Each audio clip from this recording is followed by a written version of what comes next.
Hello friends of the Rift and welcome back to another RiftGuides WildRift video. Today we are going to take a look at the best SoloQ champions that are currently available and just give you an idea of what you can play if you have no idea what you want to play.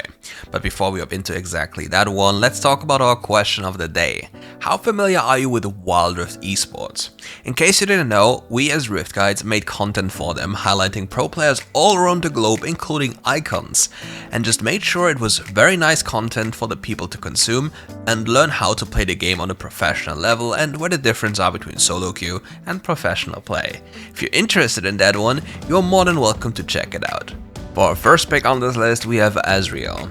Ezreal as a champion is super safe and just gets through every lane he wants to. The reason for this is he has basically a free flash on his third ability, which you can use to always escape danger if required. He can even buff a CC, meaning he can get hit by the CC but inputting his third ability, which then allows him to shift away while the CC is already active on him. That way you can avoid, for example, blitzcrank hooks or anything that is going to crowd control you. It's quite the nice thing if you know about this, similar to a Tristana who can just hop away when the same thing happens. But for Ezreal, you have a very interesting playstyle that is very uncharacteristic of a normal AD carry role. Ezreal is more of a mage-like AD carry, which means most of his damage comes from spells. And this will be exactly how you play Ezreal.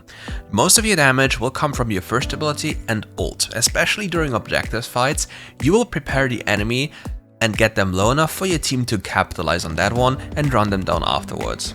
Especially in combination with a Morgana or any champion that has an execute mechanic. In the case of Morgana, her second ability scales with missing health on the enemy team, the Ezreal's poke will enable her very early on and grant her more impact without anything she has to do for that. Another thing you have to realize on Ezreal is that his ultimate cooldown is very low. Every single time he hits his first ability, all his basic cooldowns and ultimate cooldowns are reset by a certain amount of time, which then allows him to spam the ultimates to either snipe people across the map or punish people who are trying to go for an objective.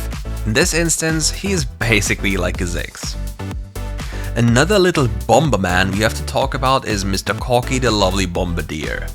Corki as a champion is similar to Ezreal, however there's a big difference when it comes to wave clear capabilities. Corki will always be able to just clear waves from range thanks to his kit. Most of his spells, well technically all of his spells, are centered around AoE abilities. Area of effect damage allows you to clear waves super easily without engaging into anything, meaning putting yourself at risk. The same thing applies to fights. You can use your abilities to dictate the fight before even anything happens. That is how it goes for the Corki. The Corki exactly plays towards that kind of playstyle and uses his spells to dominate the fight before it even starts. Even better for you is the fact that your package is going to give you insane impact during objective fights. With the package available, you can be very cocky in terms of gameplay and just walk up in front of people, and even if they have heavy CC or heavy damage, you can always just package away. When they package away or when you package away, you become basically immune to crowd control, which means you cannot be held in place. And if the enemy chooses to chase you, they'll have to go through the lovely sea of fire. And if they walk through your package, they'll get slowed by 90% and burn away because your package's damage is quite nutty. Additionally to this, you have to understand that you can just play with spells even in the late game. As the game progresses, time matters more and more. Just half a second of putting yourself at risk can be the difference between losing and winning. To have the biggest impact possible, you should always try to go for the bigger rocket available while you're going towards an objective. Another thing that is quite unique about Corki is the fact that he mainly deals magical damage. Most of his damage is magical damage, which means the enemy cannot build armor against it and has to build magic resist against him. And most of the magic resist items in WildRift just don't accomplish anything, and if you happen to build magic resist, you are heavily committing towards one type of damage. It doesn't provide you anything against the normal physical type of damage. Because unfortunately, we don't have the same items as PC has, because on PC those items are severely stronger. For our next champion, we have to talk about Kha'Zix. Kha'Zix as a champion loves to dominate the Rift upon hitting level 5. Earlier than this, most of the time you cannot do too much, apart from maybe potentially invading enemy junglers that are low HP. Also, pretty nice to know is the enemy champions will be isolated next to camps, so it doesn't matter if they're close to a camp, they will still be isolated, which will increase your damage a lot. And with that, you will be able to actually kill them early game. But generally speaking, your primary goal is to hit level 5, and once you're level 5, you can take any skirmish you want. After this, you're going to demolish objectives and just take over the map. As you complete Duskblade of Draktar, you can never be spotted again because you'll always know what is happening around you. You'll see a buff in your buff bar that makes you basically reveal that the enemy is seeing you, and if the buff slowly decays, you know that you're on a ward or somebody is seeing you right now. When this happens, you can immediately go away and go for another route or another approach, and that way you will never be caught unless you're not paying attention. You should really abuse this trick because it's really powerful and people just don't pay attention to it. It's been in the game forever and it's still very much unknown for no reason. The next champion I want to present to you is Mr. Renekton, the crocodile gaming golem on the Baron lane.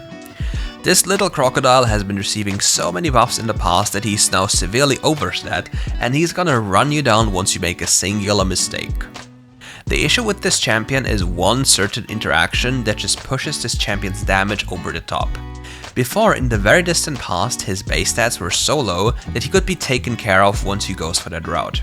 However, his damage was always insane when he went for the item, and here I'm talking about Blade of the Ruined King. Blade of the Ruined King on Renekton has an insane interaction with his second ability, especially the Fury Empowered one. If you input an auto attack into your second ability that's empowered, you will deal so much damage because every single hit of your second ability will apply the honored effect of Blade of the Ruined King. Meaning, let's pretend you're jumping or dashing into a full HP enemy champion that mainly stacks health. You using your auto attack into your second ability will apply the bonus damage of Blade, which is a lot current HP damage, plus the base damage, and you'll literally melt the enemy by 50% HP from just one little combo. And the best thing is afterwards, you can just dash away because, well, your champion can just do this. And if the enemy chooses to all-in you in that situation, you still have a massive HP lead, and only a few champions can even hold their own against Renekton when he has a Blade completion. But usually the way towards the Blade completion can be the tricky one, because, well, don't forget, you are squishy.